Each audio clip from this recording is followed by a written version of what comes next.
বড় রাস্তার ওধারেই তিওর পাড়া। সমাজে তথাকথিত নিম্নবর্গের মানুষের বাস। সে পাড়ার খুব কম জনে স্কুলের গণ্ডি পেরিয়েছে।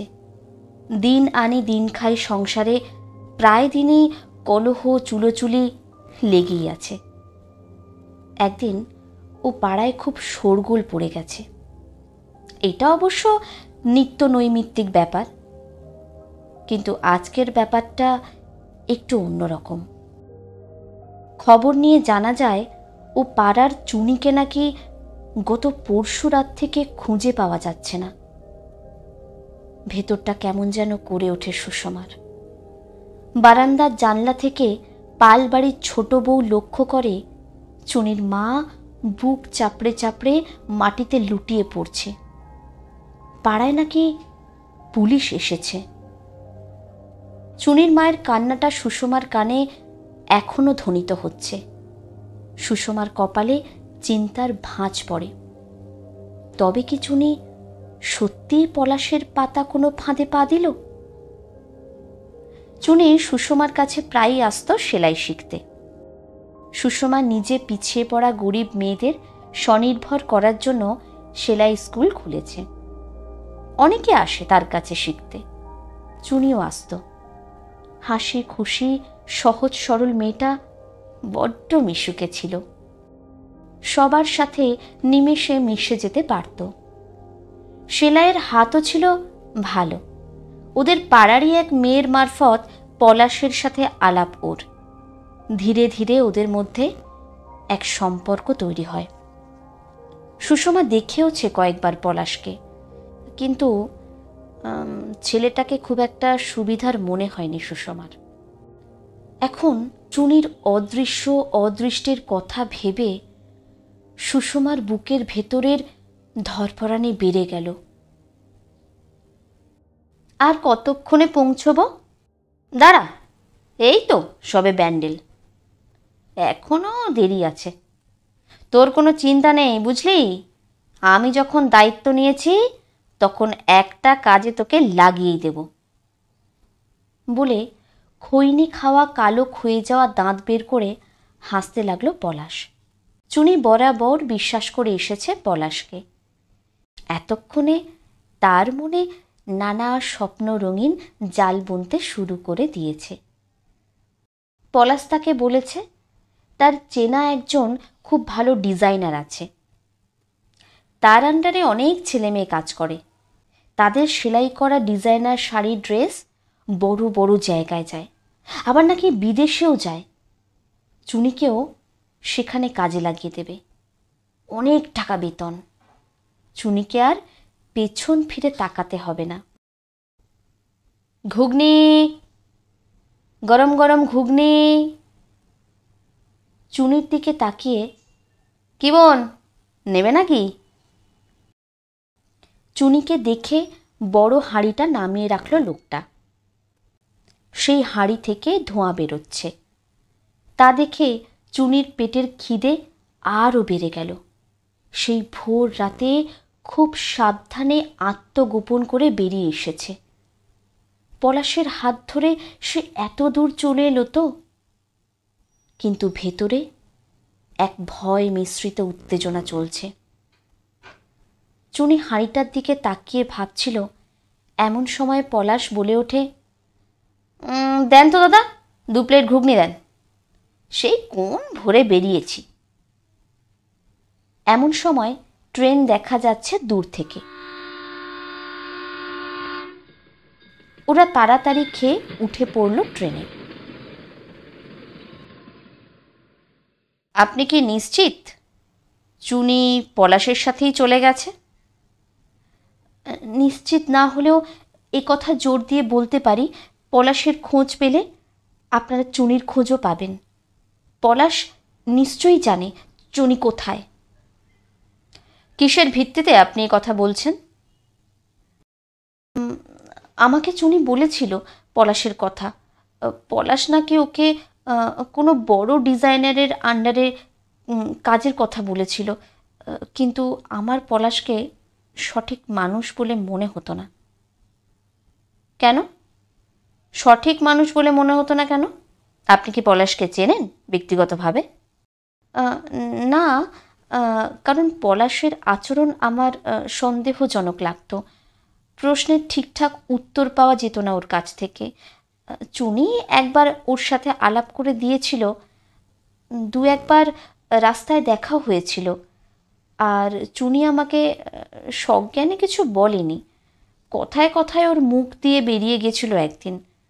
ওর বাড়িতে পলাশের কথা জানে কি না বলতে পারবো না। আর তাছাড়া ওদের মধ্যে একটা অন্যরকম সম্পর্ক তৈরি হয়েছিল। আচ্ছা, আপনি আসতে পারেন। আপনার কথা আমরা নোট রাখলাম। পলাশের সম্বন্ধে খোঁজ খবর লাগাচ্ছি আমরা। থানা থেকে বেরিয়ে সুষমার নিজেকে এবার একটু হালকা মনে হলো। এবার পুলিশের কাজ করবে, এই কথাটা বেশ কদিন ধরেই তার মনে খচখচ করে বিঁধছিল। তাই আজ সে কাজের অজুহাত দিয়ে বাড়ি থেকে বেরিয়েছিল। এখন মেয়েটা ভালোই ভালোই ফিরে আসুক। সেলাই শেখাতে শেখাতে সুষমা নিজেও যে মেয়েগুলোর ভালো মন্দে মিশে গেছে, তারও কিছু কর্তব্যের মধ্যে পড়ে বই কি। একটার পর একটা স্টেশন পেরিয়ে ট্রেন থামল মোহনপুরে।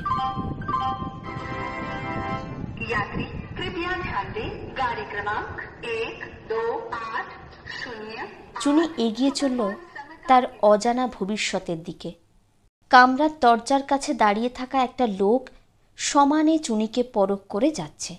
চুনি নজর করেছে, একটা অস্বস্তি হচ্ছে ভেতরে। এমন সময় পলাশ বলে উঠল, চল ওঠ, আমরা নামবো এবার। পলাশের পেছন পেছন চুনি এসে দাঁড়ালো দরজার কাছে। এবার চুনি লোকটার খুব কাছে এসে দাঁড়ালো। চাপা রঙের মধ্যে গরনের গোট্টা গোট্টা লোকটা ওর দিকে স্থির দৃষ্টিতে তাকিয়ে আছে। ভারী অদ্ভুত তো, মানুষ এত বেপরোয়া কি করে হতে পারে? স্টেশন চলে আসতে ট্রেন থেকে নেমে চুনি হাঁপ ছেড়ে বাঁচল যেন। উফ! পলাশের প্রতি ভালোবাসায় ও নতুন কাজ পাবার আনন্দে মন্ত্রমুগ্ধের মতো সে পলাশের সাথে সাথে চলল। মনে মনে সে অনেক কিছু কল্পনা করে ফেলেছে। একটা ছোট্ট সংসার, যা ওর আর পলাশের। একটা একতলা বাড়ির সামনে এসে পলাশ ভানুর নাম ধরে হাঁক দেয়। চুনি জিজ্ঞাসা করে, ভানু কে? পলাশ জানায়, আজ থেকে আমরা এখানেই থাকবো। এটা আমার বন্ধু ভানুর পুরনো বাড়ি, আমাদের থাকতে দিয়েছে। চুনি অবাক হয়ে যায়, তোমার এত দূরদেশেও চেনা পরিচিত আছে?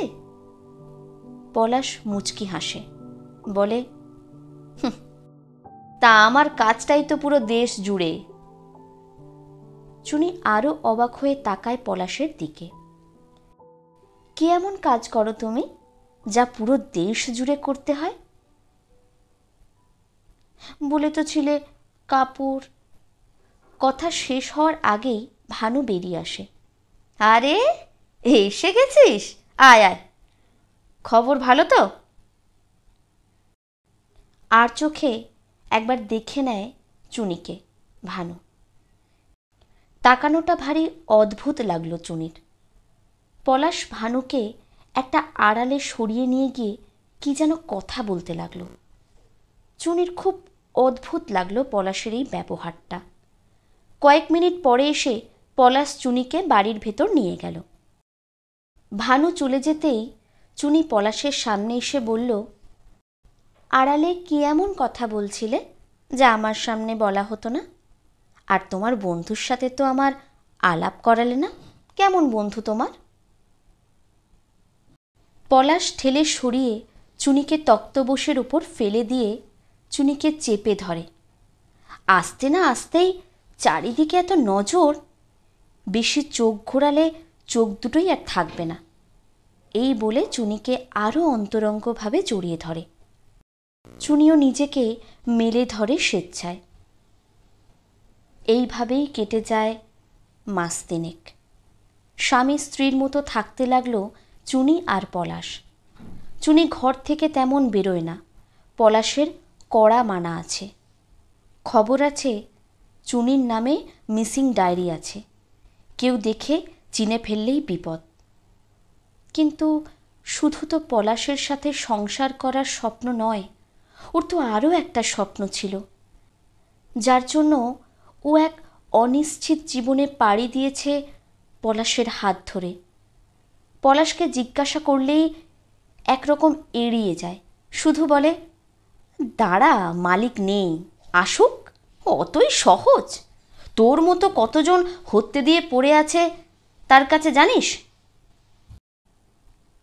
সত্যিই তো, চারিদিকে যা প্রতিযোগিতা। সেলাই দিদিমণি তো বলতো, ভালো করে কাজ শেখ, এই সব কাজের চাহিদা যেমন, প্রতিযোগিতাও তেমন। হঠাৎ করেই চুনির তার মায়ের জন্য, সেলাই দিদিমণির জন্য মনটা চঞ্চল হয়ে উঠল। কত দিন দেখি না মাকে। মার অবস্থা সে ভাবতেও পারছে না। মাকে কত করে বুঝিয়েছিল এই কাজের জন্য, কিন্তু মা কিছুতেই ওকে ছাড়তে চাইছিল না এত দূরে। তাই তো ওকে বাধ্য হয়ে এই রাস্তা নিতে হলো। অবশ্য মাকে সে জানায়নি পলাশের ব্যাপারে কিছু। ইদানিং পলাশকে কেমন যেন লাগে চুনির, যেন পলাশ তার কাছে ধরা দিয়েও ধরা দেয় না। কোথায় যায়, কেন যায়, কাদের সাথে কথা বলে, কি বলে, সবই যেন চুনির কাছে অন্ধকার রাখতে চায়। হয়তো চুনিকেই অন্ধকারে রাখতে চায়। মাঝে মাঝে চুনির দম বন্ধ হয়ে আসে, মনটা ছটপট করে ওঠে। এমন সময় পলাশ এসে চুনিকে বলে, তৈরি হয়ে থাকতে, মালিক এসেছে। আজ সন্ধেবেলা চুনিকে নিয়ে যাবে তার কাছে। এই বদ্ধ পরিবেশে চুনি যেন হঠাৎ এক আলো দেখতে পায়। চুনি যাওয়ার পর থেকে সুষমার জীবনটাও বেশ কঠিন হয়ে গেছে। যবে থেকে বাড়িতে জেনেছে ও নিজে যেচে থানায় গেছিল, তবে থেকে উঠতে বসতে গঞ্জনা জুটছে। এত কিছু উপেক্ষা করেও সুষমা নিজের সেলাই শেখানোর কাজ চালিয়ে যাচ্ছে। এমন সময় সুষমার শাশুড়িমা এসে বেশ কড়া সুরে ডাকলেন সুষমাকে। এত কিছুর পরেও তুমি শুধরাবে না? কেন মা, আমার জন্য কি অসুবিধা হচ্ছে? বাড়ির সম্মানটা থানা পর্যন্ত নিয়ে গিয়ে বলছো কোনো অসুবিধা হচ্ছে কি না? মা, আমাদের বাড়ির সম্মান নিশ্চয়ই এত ঠুনকো নয় যে থানাতে গেলে তা নষ্ট হয়ে যাবে। আর আমি তো এতগুলো মেয়েদের স্বনির্ভর হতে সাহায্য করছি মাত্র, এতে। মুখের কথা বলতে না দিয়েই শাশুড়িমা কটাক্ষ করে উঠলেন। তা কেমন স্বনির্ভর করছো তার নমুনা তো দেখতেই পাচ্ছি। স্বনির্ভর করতে গিয়ে তো এই বাড়ি শুদ্ধকে তাদের সঙ্গে জড়িয়ে দিচ্ছ। এই আমি বলে দিলাম, আজকের পর থেকে এই বাড়ি থেকে তোমার এই সব সমাজ সেবা চলবে না। এই বলেই কোনো জবাবের অপেক্ষা না করেই তিনি চলে গেলেন। সুষমা মাথায় হাত দিয়ে বসে পড়ল চেয়ারে। সব মেয়েরা একে অপরের দিকে মুখ চাওয়াচাওয়ি করতে লাগলো। কিছুক্ষণ পর নিস্তব্ধতা ভেঙে একটা মেয়ে বলে উঠল, দিদি, আজ তবে আমরা আসি। মাথা না তুলেই সুষমা বলল, বস তোরা, যেমন চলছে তেমনি কাজ চলবে এখানে, আমি দেখছি। সুষমা নিজের জায়গা থেকে সরবে না ঠিক করেই রেখেছে, কিন্তু মুশকিল হলো সুষমা এর মাঝে একবার থানায় গেছিল কিছু সুরাহা হয়েছে কিনা জানতে। সেখানে গিয়ে শোনে পলাশ সেখানকার ছেলেই নয়, আর আসল নামও না। চেনা জানা মানুষ ওর সম্বন্ধে তেমন কিছু তথ্য দিতে পারেনি যা কাজে লাগতে পারে। খুব ধূর্ত ছেলে। বিকেলে বেশ সুন্দর করে সেজে রেডি হয়ে চুনি বের হলো পলাশের সাথে। মনের ভেতর এক দুরু দুরু ভাব। একটা অটো ভাড়া করে বেশ কিছুটা আসার পর এক শুনশান মাঠের ধারে নামলো তারা। তখন বিকেল আর সন্ধ্যের সন্ধিক্ষণ চলছে। পলাশ বলল, ওই মাঠের ধার দিয়ে রাস্তা দিয়ে কিছুটা যেতে হবে। চুনিও চলল পলাশের পেছন পেছন। হঠাৎ চুনির খেয়াল হলো, আরে যার কাছে কাজ করব তার নাম তো জানা হয়নি। চুনি পলাশকে জিজ্ঞাসা করতে যাবে এমন সময় পেছন থেকে মাথায় এক জোরে আঘাত হলো। আকস্মিক আঘাতে চুনি ধপ করে রাস্তায় পড়ে গেল। যখন জ্ঞান এলো, দেখলো এক অন্ধকার ঘরে এক তক্তপোষে শুয়ে আছে। ধীরে ধীরে চারিদিকটা একবার দেখল। কি ব্যাপার হলো তার সাথে? সে বুঝে উঠতে না পেরে উঠতে গেলে এমন সময় কি যেন তাকে টান মেরে শুইয়ে দিল। বুঝতে পারল ওর হাত পা দুটো তক্তপোষের সাথে বাঁধা। ভয় পেয়ে কেঁদে উঠল চুনি, চিৎকার করে উঠল। এমন সময় খুট করে একটা আওয়াজ হলো। ঘরে কেউ ঢুকলো মনে হলো।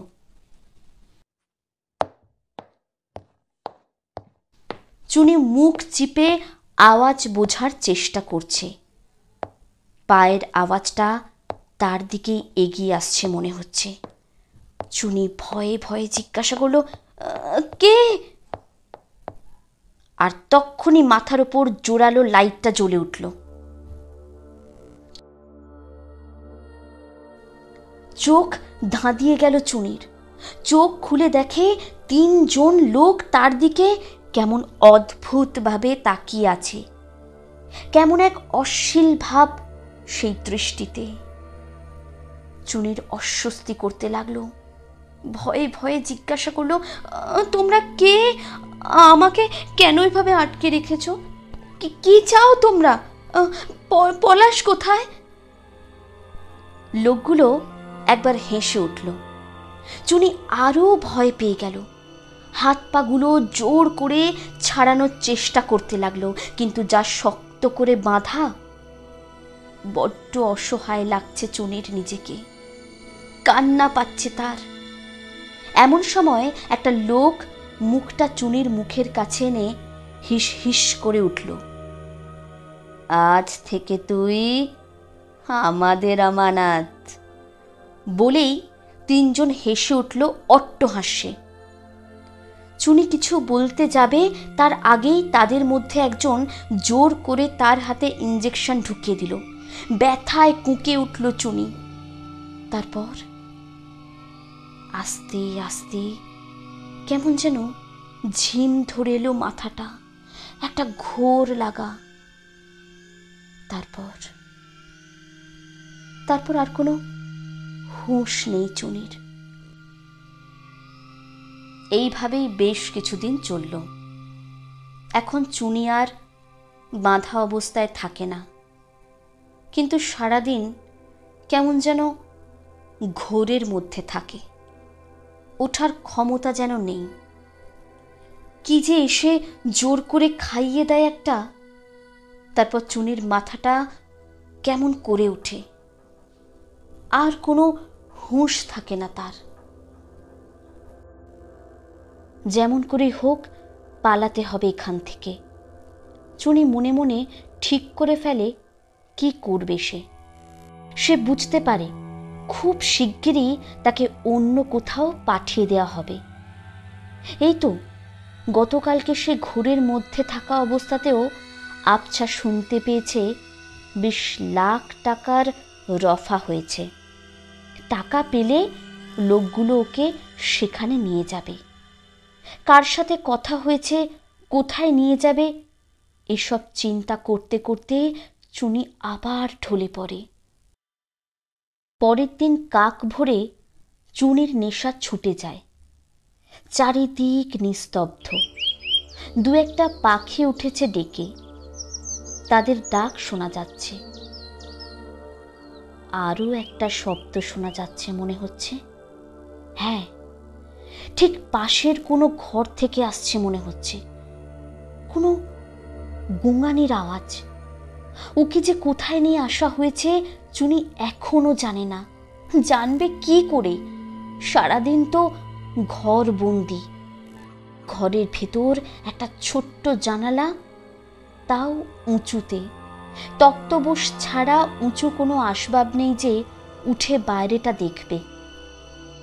দেয়ালে কান পেতে খাড়া করে শুনল কোনো মেয়ে গোঙাচ্ছে। একটা ধস্তাধস্তির পর আওয়াজটা থেমে গেল। চুনি সরে বসলো তক্তপোষে। না, সে পালাবে, পালাবেই সে। তাকে পালাতেই হবে। এমন সময় পায়ের একটা আওয়াজ আসতেই সে ঘুরে থাকার মতো অভিনয় করে পড়ে থাকল। খুট করে দরজা খোলার আওয়াজ হলো, তারপর আবার বন্ধ হয়ে গেল। একটা নিঃশ্বাস তার উপর এসে পড়ছে। সাবধান, খুব সাবধান সে। এমন সময় চুনি লোকটার হাত ধরে টেনে তক্তপোষের উপর ফেলে নিজের ঠোঁট দিয়ে লোকটার ঠোঁট চেপে ধরল। প্রথমে হকচকিয়ে গেলেও লোকটাও চুনির উষ্ণ ঠোঁটের ছোঁয়ায় ধরা দিল ঠিক। তক্ষুনি চুনি তার হাত দিয়ে লোকটার কানের নিচে জোরে আঘাত করল। এই সুযোগে চুনি ঘর থেকে বেরিয়ে দরজাটা বাইরে থেকে লাগিয়ে দেয়। সেখান থেকে পালাতে গিয়ে সিঁড়ি থেকে নামতে গিয়ে দেখে নিচের দরজা দিয়ে দুজন লোক ঢুকছে। তাদের একজনকে দেখে চুনির মাথা দুলে উঠল। মাথা পুরো শূন্য লাগছে চুনির এক অতি পরিচিত মুখ দেখে। বুকের ভেতরটা মোচড় দিয়ে উঠল। শরীরের সব স্নায়ুতন্ত্র যেন অকেজো হয়ে গেছে। চুনির পা দুটো ভারী হয়ে উঠেছে, নড়ানোর ক্ষমতা চলে গেছে যেন। এমন সময় দরজা ধাক্কানোর আওয়াজে চুনি স্তম্ভিত ফিরে আসে। না, প্রাণপণ নিয়ে তাকে পালাতেই হবে এখান থেকে, যেমন করেই হোক। এই সুযোগ ছাড়া যাবে না। দরজা ধাক্কানোর আওয়াজে ওই লোক দুজন ছুটে এসে দরজা খুলে দেখে চুনি নেই। লোকটা খবর দেয় চুনি তাকে আঘাত করে পালিয়েছে। এই সময় বেরোনো ঠিক হবে না ভেবে চুনি ওই বাড়িতেই লুকিয়ে থাকে। লোকগুলো ভাবে চুনি এদিককার কিছুই চেনে না, তাই বেশি দূর যেতে পারবে না। লোকগুলো বেরিয়ে যাবার পর চুনি বেরোয়। চুনি কোনো রকমে সেখান থেকে পালায়। কিছু দূর যাওয়ার পর দলের পান্ডার খেয়াল হয় তারা আসার সময় ঘটনাটা ঘটে, কিন্তু তারা চুনিকে বেরোতে দেখেনি। মানে চুনি ওই বাড়িতেই লুকিয়েছিল। এই ভেবে তারা আবার ফিরে আসে ওই দিকে। চুনি যে মাঠ ধরে এসেছিল পালানোর সময় ওই দিকে না গিয়ে তার উল্টো দিকের যে ছোট জলাকীর্ণ নোংরা জায়গা আছে ওই দিক দিয়ে পালালো। চুনি জানতো তারা ভাববে সে ওই মাঠের দিকেই গেছে, কারণ সেই মানুষটা চুনিকে একটু বোকা ভাবে। অবশ্য চুনি বোকাই, না হলে পলাশের ওপর বিশ্বাস করে এত দূর আসতে পারে। একটা বাঁকানো হাসি খেলে ঠোঁটে, আপন মনেই। ওই ঝোপঝাড় পেরিয়ে চুনি কোনোভাবে স্টেশন পৌঁছায় জিজ্ঞাসা করে করে। একটু যেন বুকে বল পায় চুনি। একটা ফোন করতে পারলে খুব ভালো হতো, কিন্তু ফোন তো নেই ওর কাছে। কি করবে চুনি বুঝতে পারে না। ওর কি করা উচিত? লোকাল থানায় জানানো নাকি ট্রেনে উঠে বসা? চুনির আর কাউকে বিশ্বাস হয় না, কিন্তু থানায় যাওয়া ছাড়া উপায় নেই। কিন্তু ও তো এখানকার কিছুই চেনে না। থানা কত দূর তাও জানে না সে। স্টেশনেই এক ভদ্রলোকের কাছে এক ফোন করার আর্জি জানিয়ে একটা ফোন করে চুনি। এমন কত চুনি সেখানে বন্দী হয়ে আছে, তাদের উদ্ধার তো করতেই হবে। ইতিমধ্যে স্টেশনের জিআরপিতে আর লোকাল থানায় খবর পৌঁছে গেছে। কোন দিকে ট্রেনে চাপবে চুনি বুঝে উঠতে পারছে না। আসার সময় ও নৈহাটিতে ট্রেন ধরেছিল মনে আছে, আর চুনি এর আগে কোনো দিন ট্রেনে একা যাতায়াত করেনি। ডাউন লোকাল, আপ লোকাল কিছুই বোঝে নাও। স্টেশনটা বড্ড ফাঁকা, সন্ধে হয়ে গেছে। কিভাবে কি করবে কিছুই বুঝে উঠতে পারছে না। ভেতরে ভেতরে খুব বিচলিত হয়ে পড়ছে। কিন্তু ওকে তো পালাতেই হবে। দূর থেকে দেখলো কয়েকজন লোক আসছে। পোশাক দেখেই বুঝতে পারল চুনি। মনের দ্বিধা সরিয়ে লম্বা শ্বাস নিয়ে ঝুঁকিটা নিয়েই ফেলল সে। একটু পিছিয়ে পেছন দিকে হাঁটা লাগালো। কিন্তু এমন সময় অন্ধকার ফুঁড়ে এক চেনা অবয়ব বেরিয়ে এলো। চিনতে পারল চুনি। চুনি ঝাঁপিয়ে পড়ে জড়িয়ে ধরল। পলাশ বলে খুব অঝরে কাঁদতে লাগলো। পলাশও চুনিকে জড়িয়ে ধরে বলল, কত খুঁজেছি তোমায় চুনি। সেদিন ওরা আমায় মেরে তোমায় যে কোথায় নিয়ে চলে গেল, তারপর থেকে কত খুঁজে চলেছি তোমায়। তুমি কোথায় ছিলে, কিভাবে এখানে এলে? চলো, এই জায়গা ভালো না, আমরা এখান থেকে বেরিয়ে পড়ি। চুনিও পলাশের হাত ধরে একটা গাড়িতে উঠে বসল। চুনি আবার পলাশের ফাঁদে পা দিল, কিন্তু টোপ হয়ে। ওর মতো চুনিদের পাকের অতল গহ্বর থেকে তুলে আনতে। পালানোর সময় চুনি পলাশকে দেখেছিল লোকগুলোর সাথে ওই বাড়িতে ঢুকতে। তক্ষুনি চুনির কাছে সবটা পরিষ্কার হয়ে গেছিল, সবটা। সেই ধাক্কা সামলাতেই চুনি এই সিদ্ধান্ত নিয়েছে। পলাশকে তো তার বিশ্বাস ভঙ্গের মূল্য দিতেই হবে। পলাশ জানত না চুনির কাছে সে ধরা পড়ে গেছে। এখন শিকার নিজে এসে ধরা দিয়েছে চুনির জালে। ভাগ্যিস সেলাই দিদিমণিকে চুনি তখন ফোন করেছিল। দিদিমণির কথাতেই তো সে এত বড় ঝুঁকি নেওয়ার সাহস পেল। সব যখন গেছেই, তখন গাছ উপড়ে ফেলে আয় চুনি। এখন তার একটাই লক্ষ্য, কান সমেত মাথা পুলিশের হাতে তুলে দেওয়া।